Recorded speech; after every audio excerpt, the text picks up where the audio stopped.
Oke, semangat pagi mitra NASA dimanapun Anda berada. Alhamdulillah pada pagi hari ini seperti apa yang sudah kami sampaikan sebelumnya, kita akan membahas satu tema, satu materi yang insya Allah mudah-mudahan berguna bagi Bapak, Ibu sekalian, mitra NASA dimanapun Anda berada. Alhamdulillah tepat jam 10 kita sudah memulai. Di sini sudah ada beberapa mitra kita sudah bergabung ya. Ada Pak Joko Suseno dari Solo. Selamat pagi Pak Joko. Kemudian ada dua Joko yaitu ya ada Pak Joko Ari di Sampit, kemudian ada Bu Dita Danu di Padang Lawas, ada Mas Salimi di Oki, ada Aska di Ujung Batu, ada Pak Edi di Klaten, Pak Imran Musinin, dan ada Pak Jaswanto di Muko-Muko. Mudah-mudahan ini adalah materi terakhir dari rangkaian materi seputaran sawit ya, mulai dari volume 1 terkait dengan bibitan, volume 2 terkait dengan tanaman baru dan tanaman belum menghasilkan di perkebunan kelapa sawit. Kemudian yang ketiga, kita juga sudah membahas tentang bagaimana meningkatkan produksi di tanaman menghasilkan. Dan pada materi terakhir ini kita akan membahas tentang bagaimana mencapai massive income di perkebunan kelapa sawit melalui produk-produk organik NASA. Materi ini sebenarnya akan lebih nendang bahasanya kalau disampaikan oleh para pelaku. Ya, para pelaku yang sudah merasakan nikmatnya berbisnis NASA di kebun sawit. Nah, di sini ada nama-nama yang sudah bergabung ya. Mungkin suatu saat kalau misalkan beliau bersedia, kita akan minta beliau bercerita tentang keberhasilannya mencapai massive income di perkebunan kelapa sawit melalui produk-produk NASA. Di sini ada Pak Joko Ari, orang mengenalkan sebagai Pak Joko Ari, Pak Ari Sampit ya. Jadi dan di situ juga kita juga mengenal ada namanya Pak Ahmad Rosikin atau orang mengenalnya sebagai Pak Eros, dan kita juga mengenal ada seorang leader kita yang ada di Kalimantan Selatan, Pak Muhammad Rafiq ya. Itu adalah beberapa tokoh-tokoh legendaris. Beberapa tokoh-tokoh legendaris yang sudah membuktikan bahwa ternyata ketika menjalankan bisnis NASA terutama di bidang agro dan terutama kali di perkebunan kelapa sawit itu bisa merasakan yang namanya massive income. Jadi Bapak Ibu sekalian, kalaupun kita mau membagi 3 jenis penghasilan ya, kita mengenal 3 jenis penghasilan itu yang namanya red income ya, penghasilan yang kita dapatkan setiap bulan ya. Atau yang kedua yaitu yang namanya passive income, yang kita dapatkan kita melakukan investasi di sebuah jenis usaha, kita tidak terlibat di dalamnya, kita hanya mempercayakan harta kita, uang kita, dan dijalankan oleh orang lain bisnisnya. Itu namanya passive income. Nah biasanya passive income ini kalau di Indonesia terutama dirasakan oleh para pekebun sawit plasma, yang dimana mereka menyediakan lahannya, kemudian lahan itu dikelola oleh perusahaan mulai dari A sampai Z, mulai dari nanam, mulai dari kegiatan memupuk, kegiatan perawatan, sampai juga kegiatan panen, dan pemilik lahan itu hanya menyediakan lahannya saja, sehingga mereka hanya mendapatkan hasil setiap bulan. Nah, biasanya ini juga yang kita katakan sebagai passive income. Nah, di Indonesia lahan plasma itu luar biasa besar Bapak Ibu sekalian ya, ada kurang lebih 5 sampai 6 juta hektar lahan plasma sawit di Indonesia. Yang jenisnya berbagai macam. Ada yang berupa lahan sawit milik masyarakat yang dikelola mandiri atau lahan sawit yang dikelola perusahaan yang kita sebutkan sebagai plasma. Nah, di petani plasma inilah yang saya sebutkan kategorikan sebagai passive income. Nah, yang ketiga itu adalah massive income. Massive income itu penghasilan yang didapat seorang, baik dia sebagai seorang pelaku bisnis yang mendapatkan penghasilan dari beberapa kerjasama beberapa proyek-proyek yang dia dapatkan. Nah, di NASA selain dari kebun sawit, ada juga masih income yang didapatkan beberapa rekan kita melalui proyek-proyek pengadaan. Ada yang namanya proyek pengadaan pupuk organik NASA, mulai dari POC, hormonik, atau pengadaan agensi hayati, pengendalian hama penyakit. Yang ini sudah berapa kali diperoleh oleh rekan-rekan kita. Beberapa pekan yang lalu kita sempat memposting satu perjalanan agensi hayati kita atau pupuk organik NASA kita, namanya pupuk tandur kita, itu untuk proyek-proyek di Kalimantan Barat. Nilainya luar biasa Bapak sekalian, di atas lebih dari 2 miliar lebih, dan itu kegiatan yang berlanjut. Nah, ini ya yang saya sebutkan sebagai masih income. Nah, pada hari ini kita akan menitik beratkan membahas tentang bagaimana mencapai masih income di perkebunan kelapa sawit melalui produk-produk organik NASA. Yang Bapak Ibu sekalian, ini sudah banyak yang bergabung. Mungkin nanti kita akan mulai saja materi kita, dan karena ini sifatnya tidak bisa interaktif Bapak Ibu sekalian, hanya bisa ketika saya materi, nanti kalaupun ada yang ingin ditanyakan bisa lewat kolom komentar, atau setelah forum ini bisa langsung japri saya di nomor yang biasanya ya, 0811 279 2005. Silakan, itu nomor kontak saya, berupa itu juga merupakan nomor WhatsApp saya, sehingga bisa di japri, ditanyakan apa-apa yang ingin didiskusikan. Tapi Bapak Ibu sekalian, mudah-mudahan ini adalah pagi yang menyenangkan, pagi yang menggembirakan bagi kita semua, dan saya doakan semoga limpahan rezeki selalu menyertai Bapak Ibu sekalian, dan juga tentu dengan kesehatan. Jadi Bapak Ibu sekalian, kita mulai saja materi ini ya. Baik, saya undur diri ya, supaya slide-nya supaya lebih jelas ya.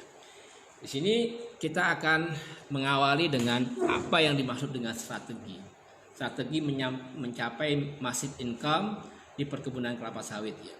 Jadi sudah saya sebutkan ada beberapa langkah-langkah yang harus kita persiapkan kalau kita ingin mendapatkan yang namanya massive income. Nah, sebelum kita masuk ke materi, izinkan saya untuk perkenalan dulu. Mungkin ada di antara Bapak Ibu sekalian yang baru bergabung, mungkin bertanya-tanya, ini Pak Eko ini siapa? Ya. Oke, izinkan saya untuk memperkenalkan diri. Ya. Singkat ya. Wah, ini ya nama ini agak blur ya. Ya, saya bacakan saja, nama Eko Zulkifli. Ya. Saya lahir hampir 44 tahun yang lalu, kemudian menamatkan studi di pertanian Universitas Gadjah Mada tahun 2000, lalu kemudian dari 2000 sampai 2016 ya, itu berkesempatan bekerja di perkebunan kelapa sawit ya. Namun di tengah perjalanan itu tahun 2008 saya melanjutkan kuliah di Universitas Gadjah Mada di ilmu lingkungan sampai 2010. Kemudian 2010 saya kembali lagi ke Kalimantan Selatan bekerja di perkebunan kelapa sawit sampai 2016. Lalu kemudian di 2016 saya bertemu dengan mitra NASA. Lalu ternyata akhirnya saya jodoh dengan PT Natural Nusantara yang kebetulan waktu itu memang sedang mengadakan pembukaan rekrutmen terkait dengan personal yang memang punya background di perkebunan kelapa sawit. Sampai dengan 2016 sampai sekarang saya bertugas sebagai konsultan perkebunan di PT Natural Nusantara, dan akhirnya bertemu dengan Bapak Ibu sekalian. Baik, itu perkenalan singkat ya. Keluarga, anak 5, istri 1. Moto saya adalah muliakan ibu kita, maka akan mulia hidup kita. Lalu hobi saya menulis dan membaca. Saya punya prinsip, kalau kita ingin mengetahui tentang dunia, maka banyaklah membaca.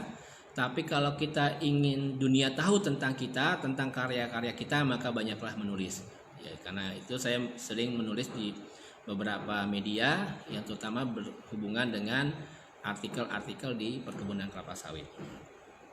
Baik, kita lanjutkan slide berikutnya. Tadi sudah saya sampaikan Bapak Ibu sekalian, ada 3 jenis penghasilan, yaitu ada rate income, passive income, dan massive income. Tadi saya sudah jelaskan sebelumnya.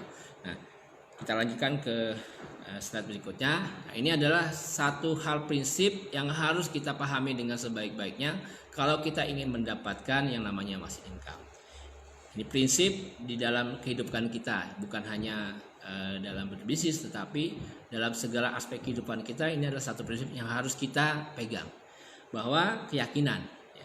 Kalau Anda tidak bisa meyakinkan diri Anda, kalau kita tidak bisa meyakinkan diri kita sendiri, maka kita akan kesulitan untuk meyakinkan orang lain. Nah, ini penting Bapak sekalian. Nah, ketika kita sudah mengambil jalan hidup kita, para mitra NASA sekalian atau para rekan-rekan sekalian yang ada di dimanapun, meyakini pada satu hal dan kemudian sudah memutuskan untuk dalam hal ini bergabung di bisnis NASA, maka kita harus benar-benar yakin terhadap apapun yang ada di NASA, baik produknya, baik sistemnya, baik manajemennya, dan ini adalah salah satu modal dasar yang harus kita miliki. Artinya, kalau kita tidak yakin terhadap apa yang sudah kita putuskan, maka kita akan kesulitan untuk meyakinkan orang lain. Nah, kemudian yang berikutnya, ini juga penting, bahwa apapun produknya, apapun bisnisnya, ketika orang membeli, alasan orang membeli itu bukan, orang tidak membeli apa yang dijual orang, tetapi alasan yang paling kuat adalah orang membeli kenapa Anda menjualnya, kenapa kita menjual. Contoh misalkan, kalau kita punya beberapa relasi, mungkin bisa jadi relasi berdasarkan historis kehidupan kita. Katakanlah teman kita di waktu masa kecil, waktu di SD, waktu di SMP, waktu di SMA, atau di waktu kuliah. Orang sudah mengenal kita sebagai orang yang berintegritas, orang yang jujur, dan kita selalu menjaga itu. Dan kemudian pada saat ini kita memiliki sebuah bisnis, lalu kita menawarkan produk kepada teman kita, tentu orang akan melihat siapa yang menawarkan. Jadi orang pertama kali orang membeli itu bukan karena kita menjualnya, tetapi siapa yang menjualnya dan kenapa kita menjualnya. Ini penting. Jadi Bapak sekalian, contoh saja, kalau kita menawarkan suatu barang pada teman kita di masa lalu dan dia mengenal kita sebagai orang yang baik, tentunya dia tentu akan berpikir, tidak mungkin teman saya melakukan perbuatan yang tidak baik, tidak mungkin dia menawarkan suatu barang yang tidak bagus. Maka itu adalah pintu masuk awal ketika orang memutuskan untuk minimal mencoba produk yang kita tawarkan. Nah, kemudian ini juga penting Bapak sekalian, kita harus bisa menjawab, kenapa saya menjual produk ini? Nah, kita kaitkan dengan NASA. Kenapa kita menjual produk Power Nutrisi? Kenapa kita menjual produk Super NASA Granul ini? Ini adalah produk yang harus kita pelajari dengan sebaik-baiknya, sedetail mungkin kalau perlu. Dan ketika orang ingin bertanya terhadap apa keunggulan produk ini, kita bisa menjawab. Tentu saja tidak hanya bicara tentang bagusnya produk ini, tetapi kita punya alasan yang kuat kenapa saya menjual produk ini. Ada sebuah kisah yang sangat menarik Bapak sekalian. Pada suatu ketika ada seorang anak kecil, dia bernama katakanlah Mita. Seorang anak kecil ini dia memiliki seorang ibu yang sudah sepuh, yang sudah tua, tetapi ibunya memiliki keinginan kuat untuk keliling Eropa. Tetapi ala kulihal ibunya ini memiliki satu penyakit yang tetapi ibunya sangat menginginkan sebelum dia meninggal dia ingin keliling Eropa. Nah, anaknya ini itu mengetahui keinginan ibunya, lalu kemudian satu ketika ada satu perlombaan yang diadakan satu perusahaan namanya perusahaan biskuit dan itu mengadakan perlombaan di mana hadiah dari perlombaan itu adalah mendapatkan hadiah tiket keliling Eropa untuk 2 orang. Nah, anak kecil ini dia usia masih SMP waktu itu. Dia mengatakan dia datangi panitia lomba dan dia lalu kemudian dia mencoba mendaftar.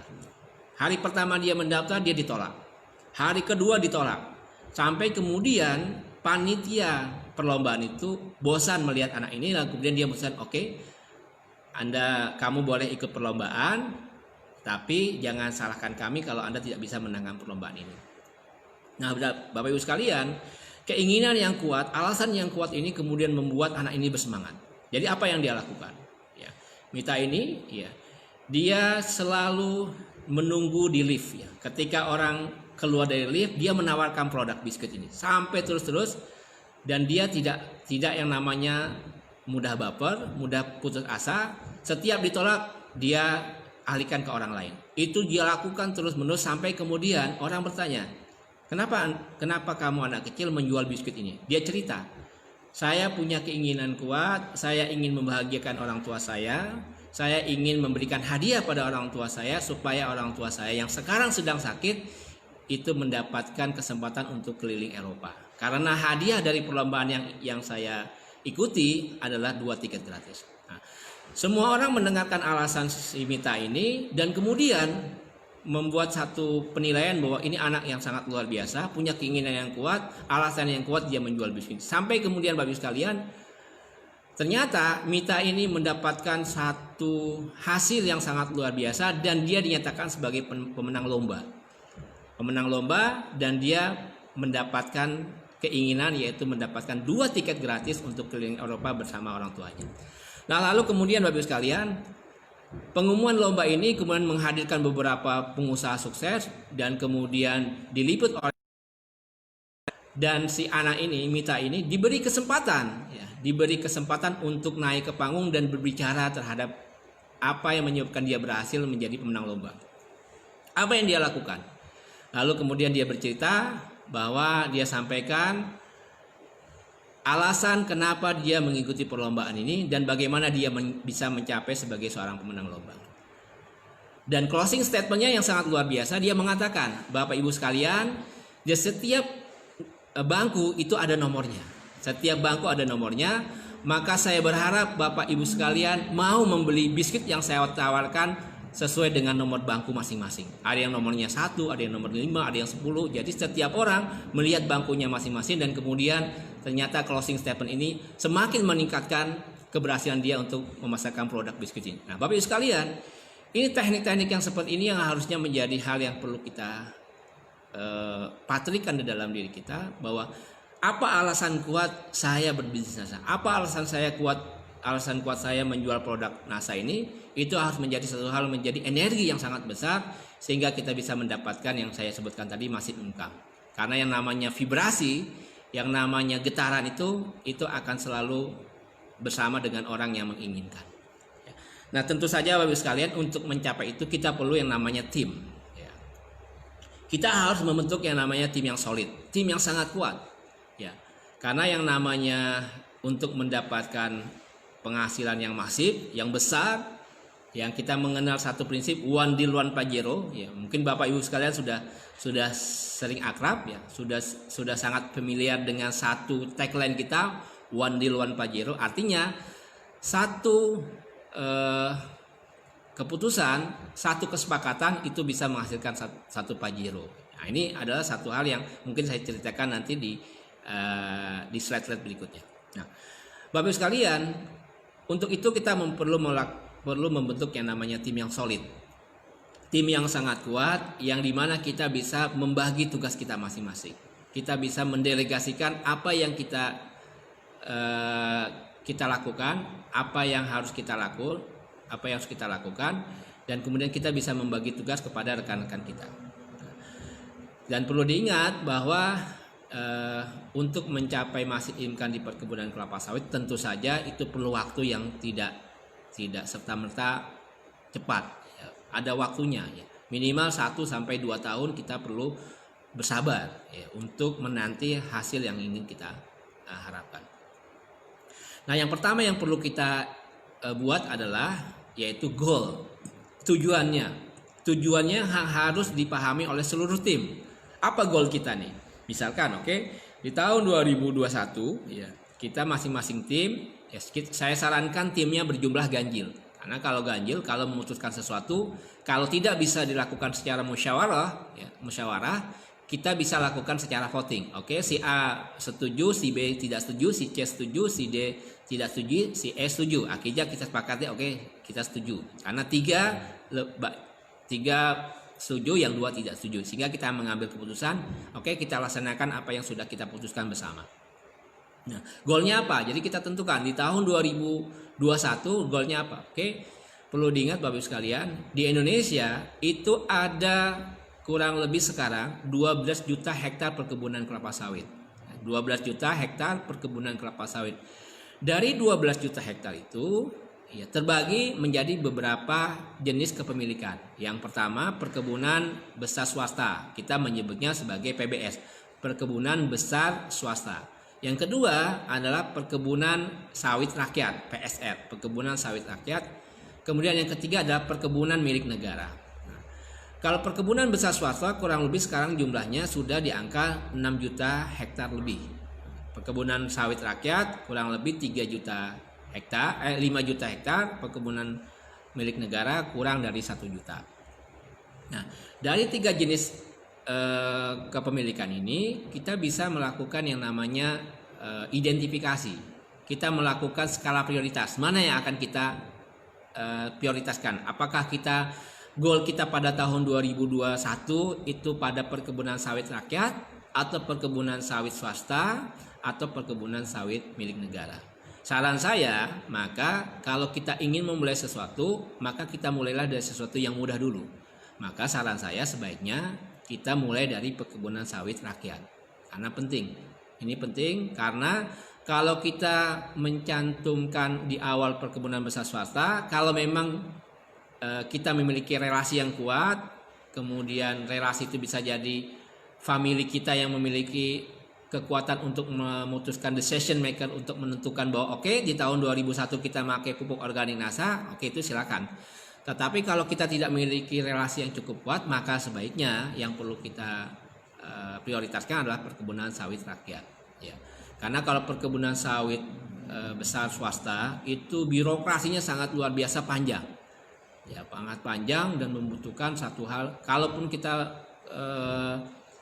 mendapatkan rezeki bertemu dengan perkebunan sawit besar swasta dan kemudian itu birokrasinya memungkinkan kita untuk menjalankan bisnis NASA di situ, oke, tafadhol silakan. Tetapi kalau saran saya sebaiknya kita memulai di perkebunan sawit rakyat dahulu.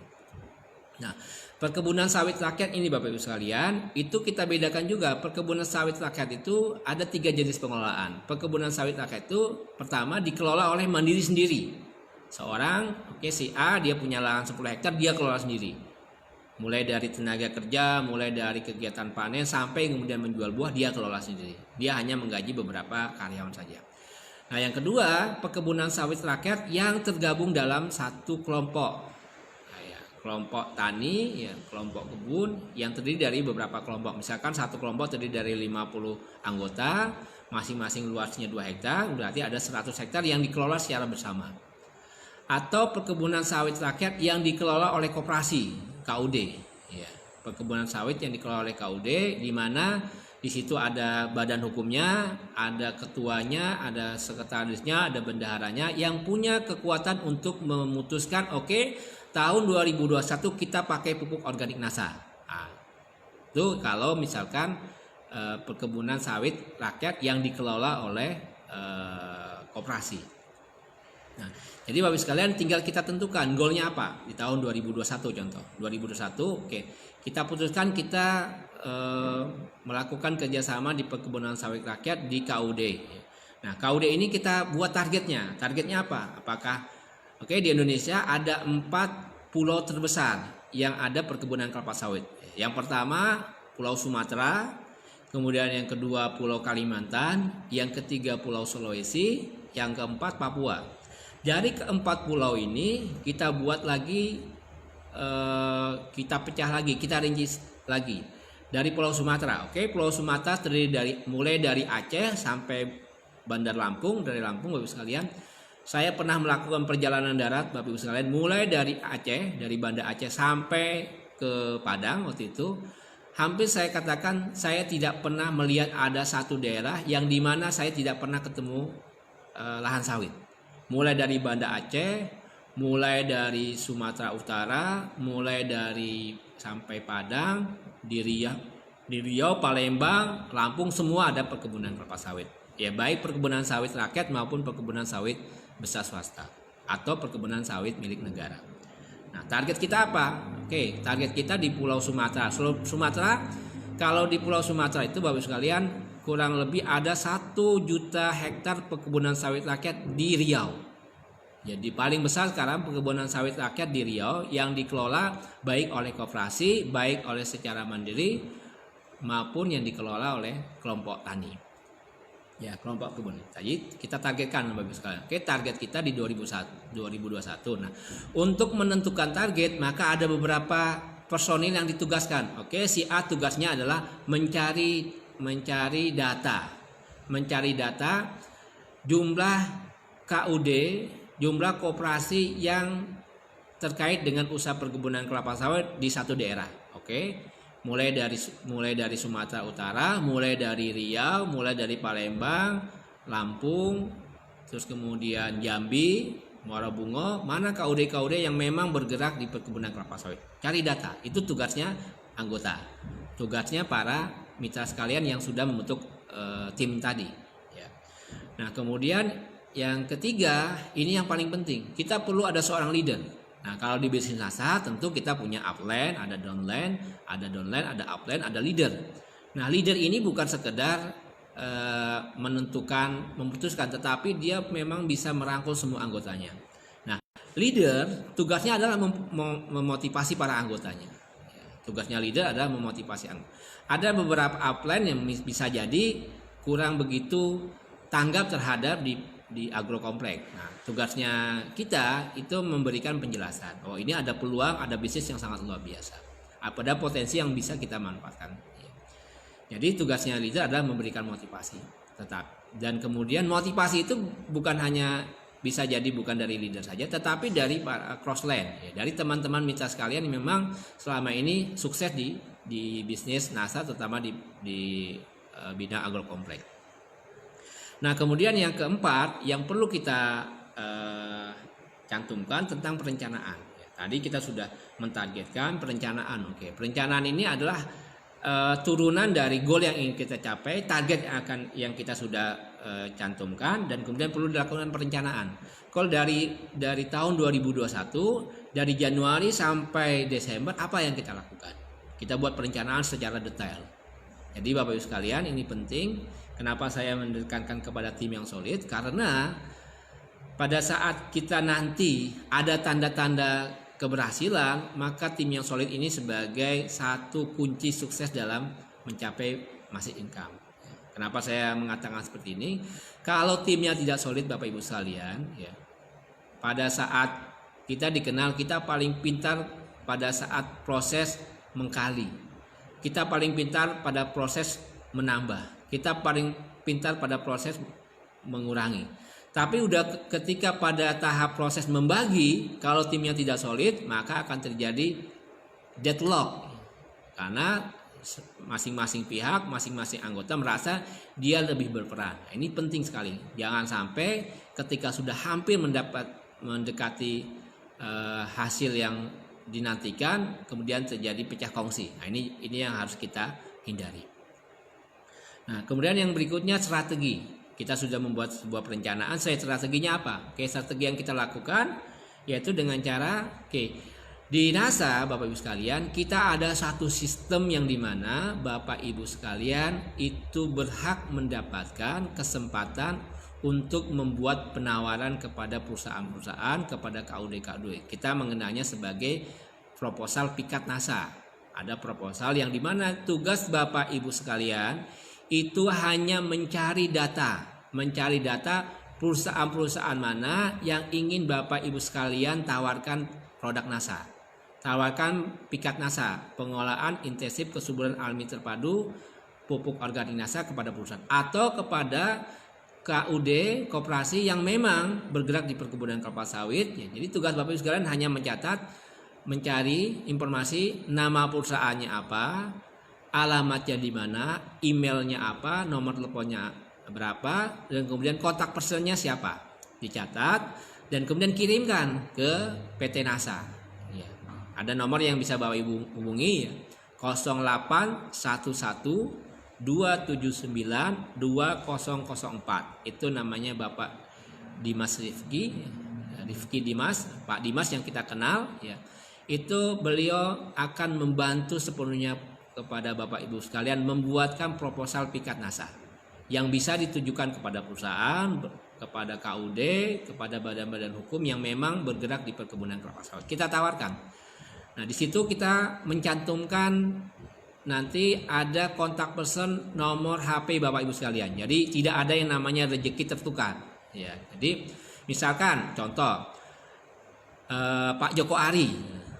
Minta maaf Bapak Joko, ya saya ambil namanya dulu sebagai contoh. Ya, beliau sebagai seorang leader yang ada di Kalimantan Tengah, kita mengenalnya sebagai Pak Joko Ari atau Ari Sampit.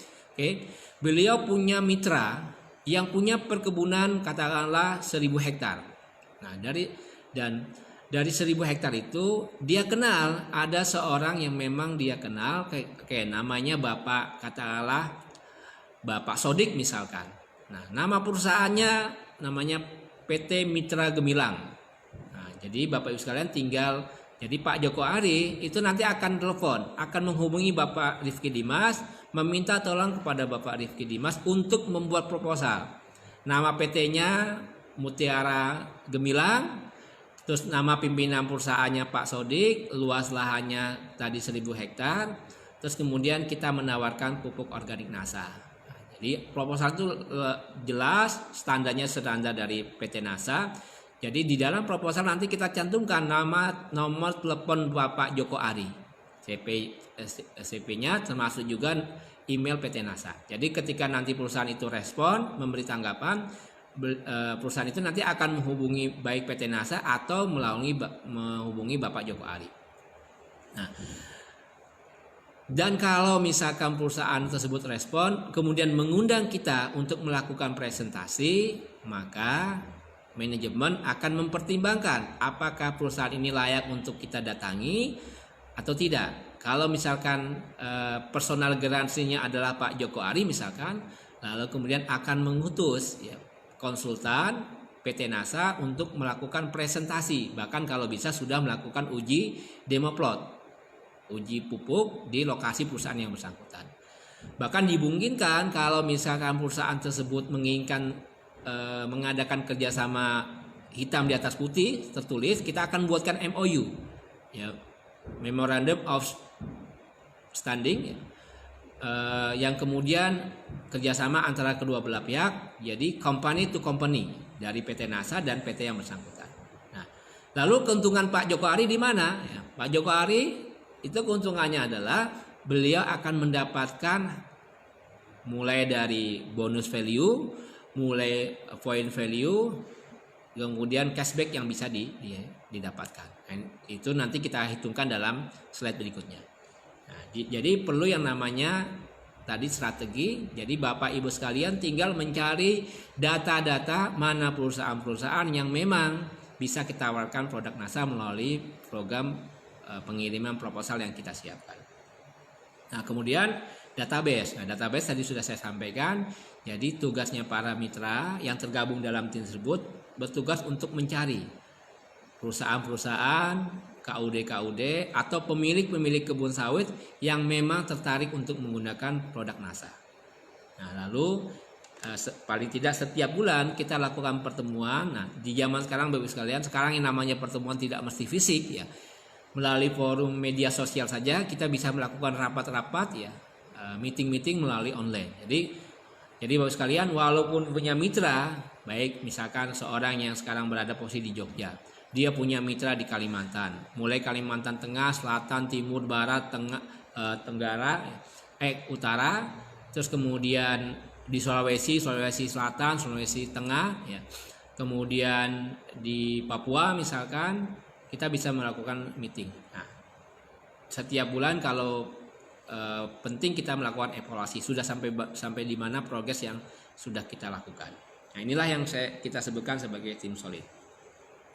Nah, kemudian Bapak Ibu sekalian, dari yang tadi saya sampaikan sebelumnya tentang kalau kita ingin memasukkan proposal pikat NASA di perusahaan, maka kita melakukan yang namanya identifikasi user, identifikasi calon user, calon konsumen. Pertama, misalkan kita ada informasi, ada seorang yang bekerja, posisinya di apa? Apakah nasional, apakah dia posisinya sebagai general manager, apakah posisinya sebagai manager, atau dia sebagai asisten kebun, asisten kepala, apa? Jadi kita buatkan identifikasi calon user. Contoh misalkan, ada seorang dia posisinya sebagai general manager. Kalau perusahaan luasannya di bawah 50.000 hektar, 50.000 sampai 10.000 sampai 50.000 hektar, biasanya ya, direktur operasional atau general manager itu punya kewenangan untuk memutuskan sesuatu, termasuk memutuskan untuk membeli pupuk apapun. Ya. Nah, kita kenal, si A posisinya sebagai general manager.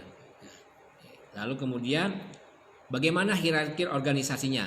Ya. Misalkan di kebun tersebut ada direktur operasional, kemudian di bawahnya ada general manager, di bawah general manager ada para manajer, di bawah manajer ada asisten-asistennya atau asisten kebun. Nah, struktur organisasi harus kita pahami. Jangan sampai kita ketemu seorang staf kebun, dia hanya posisi sebagai seorang asisten kebun. Artinya jangan sampai kita salah menilai, kemudian memberikan satu hal kepada seseorang yang posisinya bukan posisi yang memutuskan sesuatu. Ya. Jadi kita harus memahami terlebih dahulu hierarki organisasinya seperti apa. Apakah struktur organisasinya itu birokrasinya sangat panjang, ya, atau birokrasinya sederhana. Jadi kalau birokrasinya sederhana berarti keputusan yang akan diambil pun juga lebih cepat.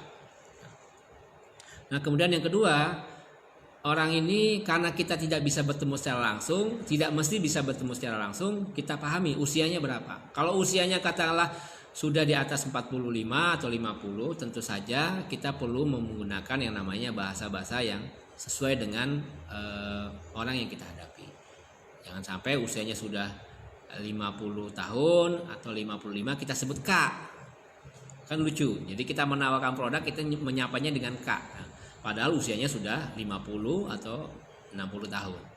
Maka lebih baik kita menggunakan sapaan yang sudah umum, yaitu menggunakan bapak atau ibu. Nah, kemudian yang ketiga, kita perlu juga memahami lokasi kebunnya di mana. Apakah lokasi kebunnya di lokasi yang sangat pedalaman, sangat pelosok, dan ini akan menentukan angkutan pupuk nantinya, harga pupuk dan lain sebagainya. Lokasi kebunnya di mana? Dan ini penting Bapak Ibu sekalian. Ya, kalau kita bisa tahu nama kebunnya di mana, apa, kemudian hierarki organisasinya seperti apa, kemudian personal yang kita hadapi usianya berapa, lalu kemudian kita tahu jabatannya, kemudian dari lokasi kebun kita tahu juga luas kebunnya, kemudian nama PT-nya apa, kemudian otoritas kewenangannya sampai di mana. Ini perlu kita pelajari, kita identifikasikan.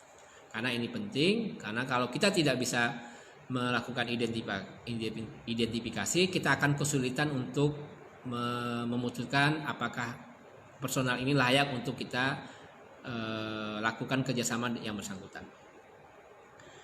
Nah, ini adalah beberapa jenis pengelolaan di perkebunan kelapa sawit. Di awal sudah saya sampaikan, ada perkebunan pribadi, ada perkebunan yang dikelola oleh koperasi, ada perkebunan swasta, baik swasta yang besar maupun perkebunan swasta tetapi perusahaan keluarga, atau perkebunan milik negara. Nah, ini beberapa jenis kepemilikan perkebunan kelapa sawit yang ada di Indonesia. Nah, tadi saran saya untuk mengawali sesuatu, maka kita prioritaskan dulu yang kebun-kebun dulu yang milik pribadi. Atau kalaupun perkebunan swasta, paling enggak perkebunan swasta yang tidak terlalu besar, yang birokrasinya tidak terlalu rumit, ya perkebunan swasta yang luasnya mungkin dari kisaran 10.000 sampai 50.000 hektar, bukan ratusan ribu hektar. Nah, kemudian ini saya mudah-mudahan terlihat ya, saya bacakan saja. Oke, di atas, paling atas itu namanya paling atas ini ya, paling atas Ini owner ya, paling atas itu owner, pemilik. Jadi pemilik kebun sawit. Nah biasanya di bawahnya itu ada direktur HRM, HRD, direktur operasional, direktur keuangan. Nah lalu di bawah direktur operasional biasanya ada yang namanya general manager kebun maupun general manager pabrik kelapa sawit. Lalu kemudian ada direktur keuangan, di bawahnya ada kepala tata usaha. Nah, biasanya di direktur operasional pun juga ada yang namanya riset ya, manajer riset. Nah, kalau di perusahaan-perusahaan besar swasta biasanya kita pertama kali ketemu di lapangan nanti akan diarahkan kepada bagian riset ya, penelitian. Ya, kalau kita ingin mengadakan demo plot, kita berhadapan dengan risetnya. Nah ini harus kita pahami dengan sebaik-baiknya ya. Sehingga kita sudah memahami hierarki perkebunan kelapa sawit itu di dalamnya ada siapa pemiliknya, siapa nama direktur operasionalnya, terus general manager kebun, sehingga kita bisa menentukan siapa yang paling berwenang untuk memutuskan pupuk apa yang digunakan untuk program pemupukan yang akan datang. Dan perlu diingat Bapak sekalian, di perkebunan biasanya ada yang namanya meeting, ada yang rapat untuk memutuskan penggunaan pupuk di tahun yang ke depan. Biasanya dibahas di antara bulan Oktober, November, Desember. Artinya kalaupun kita ingin masuk ke perkebunan kelapa sawit swasta, maka sebaiknya masuk di bulan-bulan sebelum bulan Agustus, September, Oktober, November, Desember. Sebelum itu. Karena kalau sudah di bulan Januari misalkan kita nawarkan, itu sudah diputuskan di tahun sebelumnya. Jadi sebaiknya kita menawarkan produk itu, kalau masuk ke perusahaan besar swasta, itu kita tawarkan masuk sebaiknya di bulan-bulan sebelum bulan Agustus. Ya, di bulan Juli, bulan Juni, sehingga kita bisa memberikan satu pandangan, satu informasi terkait dengan pupuk yang kita tawarkan kepada perusahaan. Nah ini wewenang pengambilan keputusan ya, mulai dari asisten kebun, mulai manajer risetnya, mulai manajer kebunnya, general manager sampai direktur. Ini adalah biasanya kewenangan keputusan. Ada keputusan-keputusan yang bisa diambil oleh seorang general manager kebun. Oke, si A sudah punya kewenangan untuk memutuskan. Nah, ini perlu kita ketahui. Dan tetapi memang ada yang sifatnya bukan top down, tetapi bottom up. Jadi dari bawah dulu. Oke, silakan Anda melakukan kegiatan uji coba dulu. Maka kita diminta untuk menghubungi manajer riset dan development. Biasanya kita diberi waktu antara 6 bulan sampai 1 tahun. Jika hasilnya signifikan, ada 2 kemungkinan. Kita diberi kesempatan untuk menawarkan produk kita, atau dengan berbagai pertimbangan maka kita diberi kewenangan, mungkin luasannya tidak sebesar luasan yang dimiliki oleh kebun tersebut. Misalkan luas kebun tersebut ada 10.000 hektar. Ketika hasilnya signifikan, uji coba kita signifikan, lalu kita diberi kesempatan untuk uji coba untuk luasan katakanlah 50% dari total luasan mereka. Yang tadinya 10.000, oke 5.000 itu adalah suatu hal yang luar biasa. Jadi ini penting Bapak Ibu sekalian. Lalu kemudian ini ada untuk general manager kebun, biasanya luasannya membawahi kurang lebih dari 15.000 hektar. Kalau manajer biasanya membawahi 1.000 hektar. Untuk general kebun biasanya membawahi beberapa manajer. Masing-masing manajer umumnya ada 5.000 hektar. General manajer kebun bisa lebih dari 20 sampai 25.000 hektar. Nah, ini di bawah manajer atau set manager itu ada 2 orang asisten. 2 orang asisten kepala, yang kemudian di bawah asisten kepala ini ada asisten divisi. Jadi tinggal kita lihat kalau kita ketemu mitra calon konsumen, relasi kita, apakah dia posisinya sebagai seorang asisten divisi atau asisten kepala atau seorang manajer atau seorang general manager. Dan tinggal kita memanfaatkan relasi-relasi yang kita miliki. Nah, alur pengambilan keputusan Bapak Ibu sekalian tadi ya, kita biasanya di lapangan nanti kita ketemu ada asisten kebunnya, asisten lapangan, lalu data-data yang kita dapatkan, data-data biasanya berapa kenaikan tonase, berapa berat janjang rata-rata kenaikannya, berapa jumlah tandan buah segar yang dihasilkan setelah menggunakan pupuk organik NASA. Nanti laporan itu biasanya akan diserahkan ke set manager. Nah, set manager kemudian akan menyerahkan hasilnya kepada general manager. Artinya orang-orang di lapangan, baik asisten kebun, set manager adalah mitra yang harus kita jaga hubungannya dengan baik. Jangan kemudian kita merasa kita punya relasi kepada seorang jenderal kebun, kepada direktur operasional sekalipun, tetapi kemudian kita tidak membuat hubungan yang baik dengan asisten maupun site manager, ini akan menjadi bottleneck nantinya, akan menjadi sandungan dalam berbisnis kita. Ya, jadi kita dekati semuanya, kita baik dengan semuanya, karena kita punya prinsip kita bahagia untuk semuanya. Nah, kemudian ini alur proposal Bapak Ibu sekalian yang tadi sudah saya sebutkan di awal. Yang pertama adalah Bapak Ibu sekalian itu mencari data, nama perusahaannya apa, terus nama pimpinannya siapa, perusahaannya di mana, luas kebunnya berapa, terus kemudian alamat emailnya apa, terus kemudian kontak personnya apa saja, ya, nomor teleponnya. Lalu kemudian informasi-informasi tersebut kita serahkan, kita kirimkan kepada konsultan kita di Jogja, di PT NASA, Bapak Dimas, ya. Lalu nanti akan kita buatkan proposal, ya, dan kita kirim ke perusahaan yang bersangkutan. Bisa berupa email, bisa berupa hard copy, bisa berupa soft copy atau hard copy. Ya.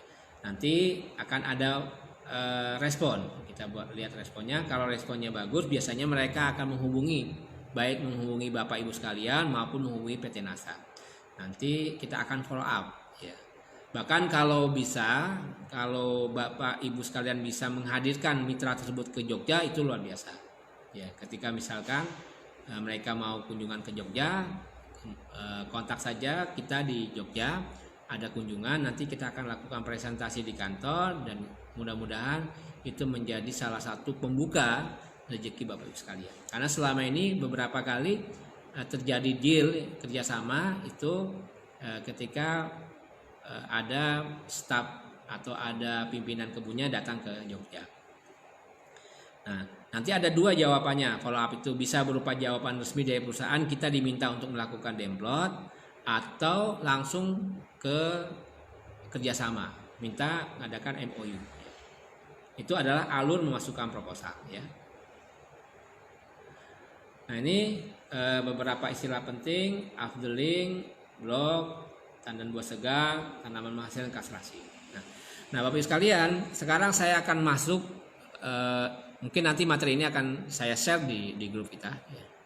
Saya akan masuk kepada satu kondisi, satu keadaan di mana bisa jadi kita bertemu dengan para calon user, para calon konsumen yang kita kita bagi, apakah calon konsumen ini berupa konsumen yang memiliki kebun pribadi dengan luasan apakah di bawah 10 hektar atau di atas 100 hektar atau di atas 1000 hektar atau di atas 5000 hektar.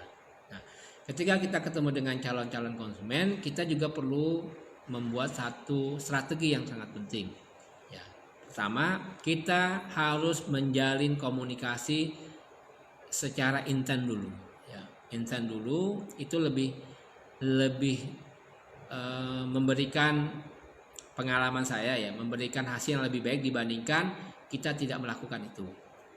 Ya, pengalaman, ya, kita menjalin komunikasi secara intent, ya, kita cerita dulu, ya, Ya, ibaratnya bukan sok akrab, sok dekat, tidak, tetapi kita bisa bercerita tentang apa saja yang kita lakukan selama ini. Terus kemudian kita juga bisa bercerita bagaimana cara meningkatkan produksi dan lain sebagainya. Lalu kemudian kalau sudah pada tahap kita sudah akrab, baru kita bisa masuk kepada bagaimana kita bisa mengadakan kerjasama. Nah, artinya kita perlu yang namanya membangun personal branding. Jadi Bapak Ibu sekalian, personal branding itu ketika kita bicara tentang sawit, orang tidak memberikan satu penilaian yang negatif. Jadi ketika mengenal nama kita, orang sudah paham, oh ternyata si A, si B memang pantas untuk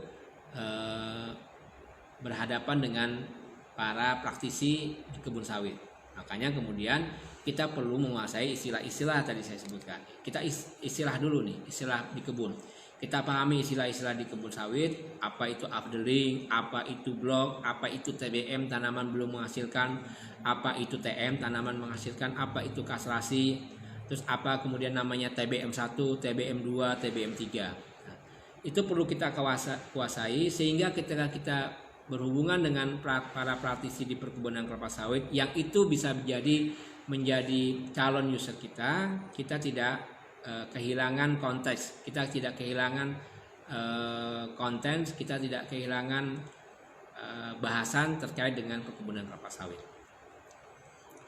Nah, personal branding tadi ya Bapak sekalian, buat branding yang kuat ya, yaitu kuasai istilah penting di kebun sawit, aktif posting produk dan sering berbagi teknis praktik budidaya, biasakan gunakan selalu kata-kata positif. Nah, lalu kemudian ada yang namanya offensive strategik ya.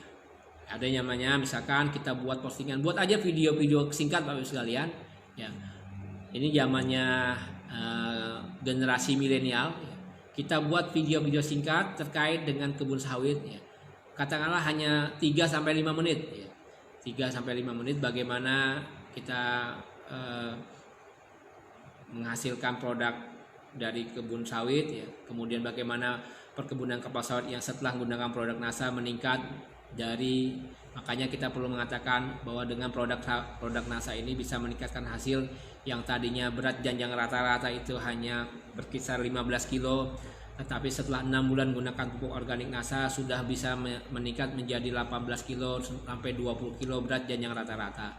Nah, kalau kita tidak tahu tentang berat janjang rata-rata ini kan jadi persoalan bagi kita. Sehingga tadi saya katakan kita harus berakrab-akrab dengan istilah di kebun sawit. Ya. Makanya ketika kita bercerita, kita sudah benar-benar on air, sudah benar-benar on fire ya. Kita sudah siap dengan beberapa senjata-senjata yang sudah kita siapkan. Ya, kita katakan bahwa pengalaman kita menggunakan produk NASA, kita punya beberapa pengalaman di lahan pasir. Kita cerita tentang lahan pasir yang sudah kita aplikasikan di lahan gambut, di lahan pasang surut, di lahan mineral ya.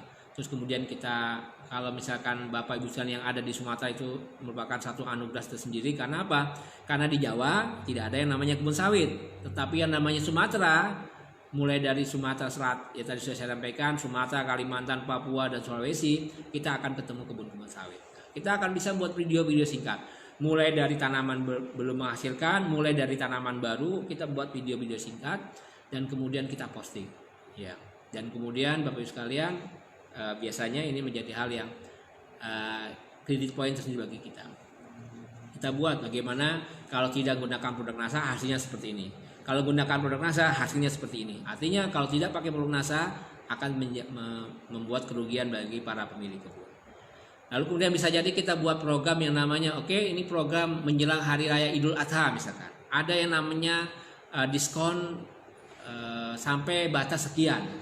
Kita katakan sebelum tanggal sekian akan ada diskon. Kalau Bapak Ibu sekalian beri pupuk organik NASA dengan jumlah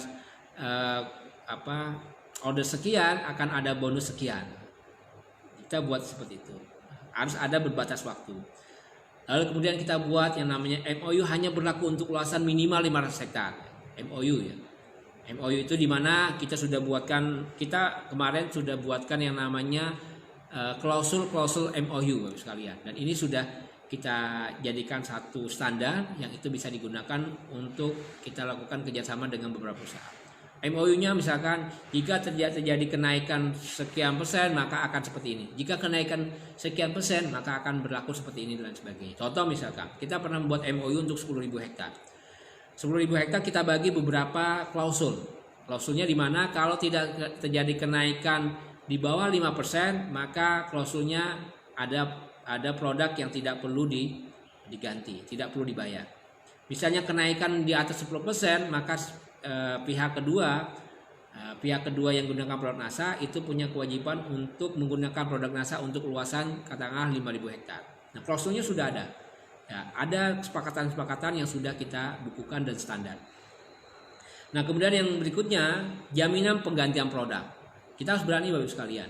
Jaminan penggantian produk artinya kalau produknya ternyata tidak berhasil, tentu dengan beberapa kesepakatan. Ada yang namanya bukan force majeure, ya, bukan karena aplikasinya yang tidak benar atau karena memang kualitas produknya dianggap tidak benar dan bisa dibuktikan, maka kita berani mengatakan oke, kalau tidak terjadi kenaikan produksi maka produk itu tidak perlu Bapak bayar, akan kami ganti. Ada yang namanya kemudian layanan punah jual. Nah, ini beberapa offensive strategi yang kita lakukan dan ini sudah dilakukan beberapa mitra kita sekalian.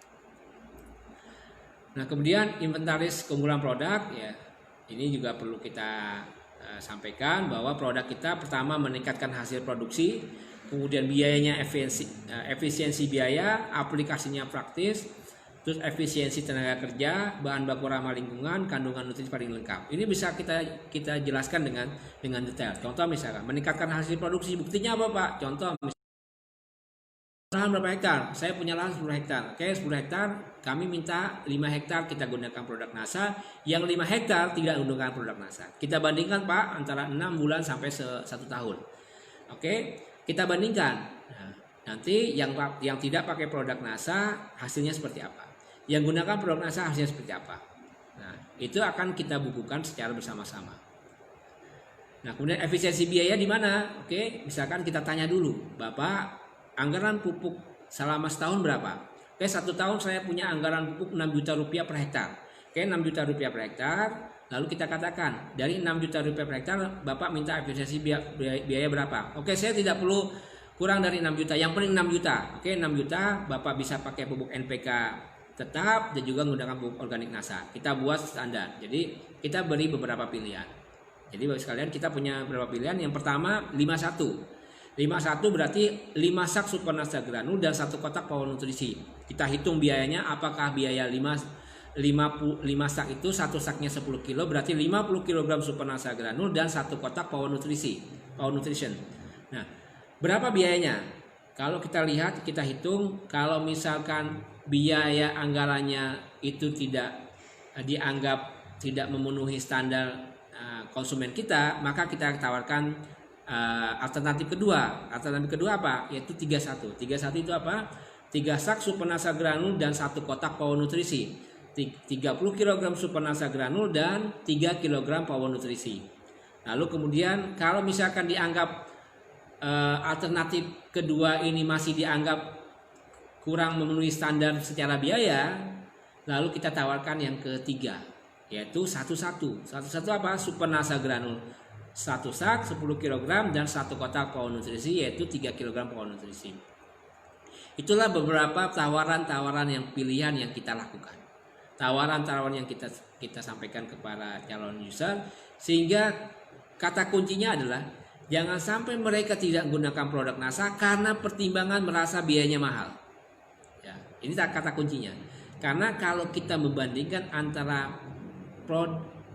tanaman kelapa sawit atau perkebunan kelapa sawit yang tidak menggunakan NASA dan kita bandingkan dengan penggunaan NASA, walaupun hanya satu-satu, insya Allah hasilnya jauh lebih baik yang gunakan produk NASA dibandingkan yang tidak menggunakan produk NASA.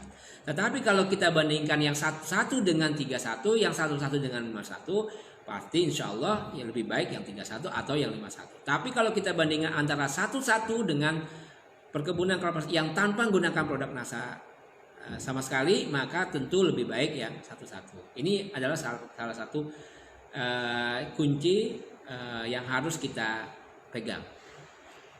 Nah, Bapak Ibu sekalian, ini beberapa informasi ini sudah saya sampaikan ya, perbandingan luasan. Ini ya. Nah, Bapak sekalian, ini sekilas saja sistem dalam proyek kebun. Ada network murni, ada network, ada HD, ada HK, ada cashback. Ya. Ini bisa kita dapatkan. Ya. Tinggal kita mainkan harga HD-nya, kita mainkan harga HS-nya. Kalau kita sudah menjadi seorang stokis, maka akan lebih mudah mengaturnya. Ini gambaran kasarnya saja Bapak sekalian. Kalau misalkan Bapak Ibu sekalian punya deal proyek ya, 1000 hektar atau nilai proyeknya 1,5 miliar misalkan, ya, kita anggap berarti harga pupuknya 1 hektar 1.500 atau 1.500.000 ya. 1.500.000 berarti kalau 1000 hektar itu 1,5 miliar. Nah, 1,5 miliar maka masih income yang didapatkan kita sebagai seorang mitra dalam satu tim tadi itu senilai dengan satu nilai ini mobil apa? Avanza Veloz. Ya. Ini mobil ini hanya visualisasi, artinya nilai proyeknya kalau 1,5 miliar itu nilainya setara dengan kalau kita beli mobil harganya seperti itu. Nah, kalau misalkan 2000 hektar, maka nilai proyeknya 3,5 miliar ya. Itu bisa setara dengan kalau kita jadikan nilai rupiahnya di mobil ya setara dengan nilai Ford Ranger. Tapi kalau misalkan luas sawitnya 3.500 hektar, itu setara dengan nilai proyek 4,4 sampai 5 miliar, itu bisa kita dapatkan yang tadi saya sebutkan one deal one pajero. Nah, pajeronya untuk siapa? Pajero untuk mitra dan pajeronya untuk mitra kita yang ada di kebun. Ya. Jadi kalau ini adalah nilai yang didapatkan. Ya. Nah, kalau yang terakhir itu kalau nilai proyeknya di atas 6.000 hektar, 7 miliar. Nah, pertanyaannya apakah mungkin, Pak? Mungkin. Apakah pernah? Pernah. Ya. Dan kemudian perlu saya garis bawahi bahwa perkebunan kelapa sawit di Indonesia ada 12 juta hektar. Perkebunan rakyat ada 5 juta hektar. Artinya kalau 5 juta hektar kita bandingkan 5.000 hektar dengan 5 juta hektar itu belum ada sekian persennya saja. Ya. Kalau 5 juta hektar ya, 5 juta hektar ya, berarti kalau kita 1%-nya saja itu kan sudah 50.000 1%-nya. Berarti kalau 5.000 hektar itu 0,1%. Jadi masih sangat luas ya. Masih sangat luas kesempatan yang bisa kita miliki. Jadi demikian Bapak Ibu sekalian, pas sudah jam 11 ya materi yang saya sampaikan. Mudah-mudahan Bapak Ibu sekalian bisa ya segera membentuk tim yang solid, bisa segera membuat perencanaan, kemudian target-targetnya, sehingga kami sebagai para konsultan di perkebunan di PT NASA itu siap bekerja sama dengan Bapak Ibu sekalian, siap melayani Bapak Ibu sekalian. Insya Allah kalau misalkan butuh informasi silakan kontak kami. Kontak kami di 0811 279 2005, silakan ya. Bapak sekalian bisa menghubungi ya di kontak tersebut ya.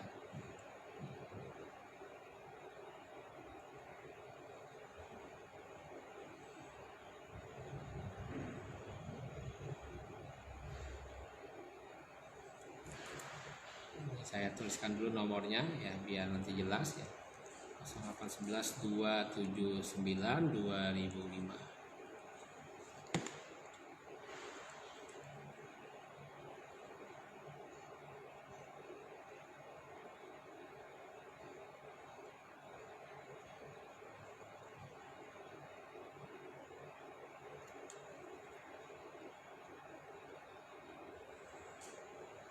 Itu nomor saya ya, bisa Bapak Ibu sekalian catat ya. Kalau misalkan ada beberapa hal yang ingin ditanyakan silakan ya. Kalau ada yang ingin didiskusikan silakan. Mudah-mudahan pertemuan kita yang singkat ini, yang 1 jam ini bermanfaat bagi Bapak Ibu sekalian dan bagi para mitra. Ingat bahwa jangan kecilkan NASA dengan kita hanya berbisnis pada satu bidang saja ya. Kita punya beberapa bidang, ada agro kompleks, ada kesehatan, ada kecantikan, ada teknologi yang kita miliki ya, produk-produk kita ya. Semua memberikan kesempatan kepada Bapak Ibu sekalian untuk mengoptimalkan bisnis NASA yang kita miliki. Mungkin itu yang bisa saya sampaikan Bapak Ibu sekalian. Mudah-mudahan yang singkat ini bermanfaat ya. Ya walaupun dalam kondisi kita tidak bisa offline ya, kita bisa tetap online ya.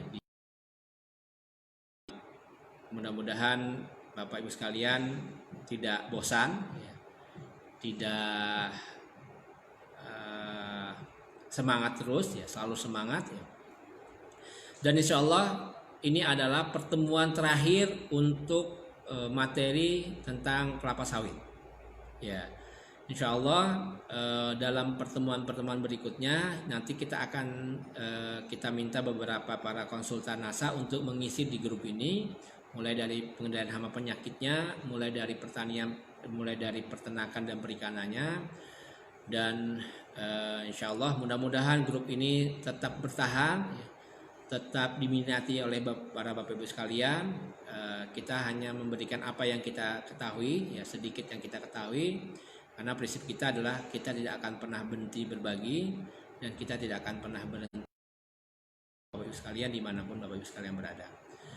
Dan insya Allah di bulan Juli saya sudah siapkan satu materi yang cukup menarik. Judulnya adalah teknis budidaya kurma tropis Nusantara. Mudah-mudahan ini bisa menjadi materi yang berguna juga bagi Bapak Ibu sekalian ya, karena sebagai bocoran ya, sebagai pramukadimah materi tentang kurma ya. Jadi Bapak Ibu sekalian, di Indonesia itu belum ada yang namanya perkebunan kurma secara luas ya. Yang ada hanya beberapa orang yang memiliki pohon kurma yang memang bisa berbuah, tetapi buahnya mungkin bisa jadi rasanya kurang manis atau yang sudah manis. Tetapi kalau dalam skala luas di atas 2 hektar atau dalam luasan 1-2 hektar belum ada. Nah, saya mencoba mengawali ya, mudah-mudahan minta doa Bapak Ibu sekalian. Kita sudah berusaha belajar ya, dengan beberapa mitra yang relasi yang saya miliki ya, yang saya pernah bertemu dengannya, dan saya juga belajar tentang kurma tropis Nusantara. Dan materi ini materi yang sangat luar biasa menurut saya, dan rasanya sayang kalau tidak saya sampaikan kepada Bapak Ibu sekalian ya. Dan mudah-mudahan, dan saya sudah menyiapkan ada sedikit ya, saya punya perkebunan bibitan kurma di Kalimantan Selatan, dan insya Allah sudah gunakan produk NASA ya. Usia bibit kurmanya usia ada yang 6 bulan, ada yang 6 bulan, ada yang 7 bulan ya. Dan ke depan saya akan buat bersama rekan-rekan itu, buat yang namanya pusat studi pelatihan kurma Nusantara. Dan itu akan kita selaraskan, kita sinergikan dengan produk-produk NASA. Artinya nanti Bapak Ibu sekalian, saya tidak akan saya akan men-share ya beberapa hasil-hasil dari percobaan kita yang terkait dengan kurma, dan nanti saya kirimkan lewat grup ini, dan itu bisa menjadi testimoni bagi Bapak Ibu sekalian. Dan silakan monggo dibagi dimanapun, dan itu bisa menjadi bekal Bapak Ibu sekalian untuk melakukan prospek ya. Jadi tidak hanya sawit saja Bapak Ibu sekalian, tapi kurma juga akan menjadi salah satu topik, trending topik yang akan kita gaungkan ya. Khususnya seperti itu Bapak Ibu sekalian. Mudah-mudahan di bulan Juli saya bisa menyusunnya dengan baik. Saya akan buat juga volumenya, volume 1, volume 2, bahkan kalau misal sampai volume 4 pun dimungkinkan akan kita bahas dengan sedetail mungkin. Mungkin itu yang bisa saya sampaikan Bapak Ibu sekalian. Mudah-mudahan ini adalah pertemuan yang barokah, pertemuan yang bermanfaat. Semoga kita bisa bertemu di lain waktu, di lain kesempatan. Semoga Bapak Ibu sekalian sehat semua, baik keluarga maupun para mitra NASA dimanapun Bapak Ibu sekalian berada. Semoga bisnisnya dilancarkan yang Maha Kuasa. Semoga Bapak Ibu sekalian bisa mendapatkan hasil yang maksimal, yang optimal, dan rezeki yang barokah. Itu yang bisa saya sampaikan. Assalamualaikum warahmatullahi wabarakatuh. Semangat pagi.